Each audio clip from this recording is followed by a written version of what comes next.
आज आमच्या डर्मॅटॉलॉजीच्या पोस्टिंगमध्ये आम्ही सोरायसिसबद्दल शिकलेलो. त्यात ट्रीटमेंटमध्ये भरपूर ऑप्शन होते. तुमच्या सिस्टमॅटिक ड्रगमध्ये मिथोट्रेक्सेट, पुढे तुमचं सायक्लोस्पोरिन, ॲसिट्रोसिन किंवा फोटोथेरपी असेल किंवा विटॅमिन डी अॅनालॉग्स असतील टॉपिकलमध्ये किंवा टॉपिकल ग्लुकोकॉर्टिकॉइड असतील, ह्या गोष्टी शिकवलेल्या. पण एका गोष्टीवर मॅमचा एम्फसाइज होता, टार्गेटेड थेरपी. आणि मॅमनं समजून कसं सांगितलेलं, हे बघा, एखादं घर आहे समजा आणि त्यात आतंकवादी लपलेले, तर आतंकवादी मारायचे असतील तुम्हाला, तर कसे मारतात? कोणची गोष्ट समजा डॅमेज कशात कमी होईल? समजा म्युच्युअल डॅमेज, समजा बॉम्ब टाकायचे तर मिसाईल किंवा बॉम्ब टाकायचं त्यानं मारताल काय स्नायपर यूज करून मारताल समजा एकदम टार्गेटेड मारताल तुम्ही, तर कुणी पण म्हणाल डॅमेज कमी करायचं असेल, आसपासच्या लोकांना त्रास होणे किंवा घर उद्ध्वस्त होणे, त्यासाठी आपण काय करणार? टार्गेटेड मारणार समजा स्नायपर यूज करून.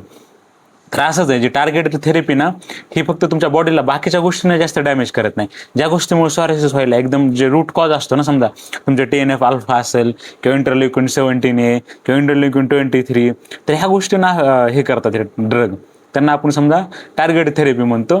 तर आता हे तुम्ही वर इमेज बघू शकता, ह्या टार्गेट थेरपीमध्ये यूज केलेलं ड्रग आपण बघू. तर आणि डायरेक्ट तुम्हाला साईड इफेक्ट कमी, फक्त एकच आहे, ह्याची प्राईस जास्त असते, त्यामुळे पण यूज करताना थोडा विचार करावा लागतो. तर कोणकोणते ड्रग आहेत बघू. तर एक तर हे येतं तुमचे TNF अल्फाला इनिबिट करणारे तुमचे इन्फ्लिक्झिमॅब आहेत, एटानरिसेप्टेड, ॲडालिम्युमॅब आहेत, तर हे ड्रग येतं.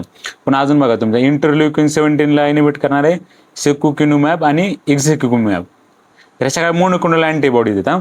इंटरल्युकिन 23ला इनिबिट करणारे उस्तेकिनुमॅब आणि गुलसेकुमॅब, तर हे सगळे ड्रग आपण यूज करतो कशाच्या? तुमच्या सोरायसिसच्या ट्रीटमेंटमध्ये. हे न्यू ड्रग आहेत, आत्ताच निघलेले समजा, पण खूप इफेक्टिव्ह आहेत. आणि म्हणल्याप्रमाणे हे बाकीचा डॅमेज जास्त करत नाहीत, पिन पॉईंट गोष्टीला मारणार हे.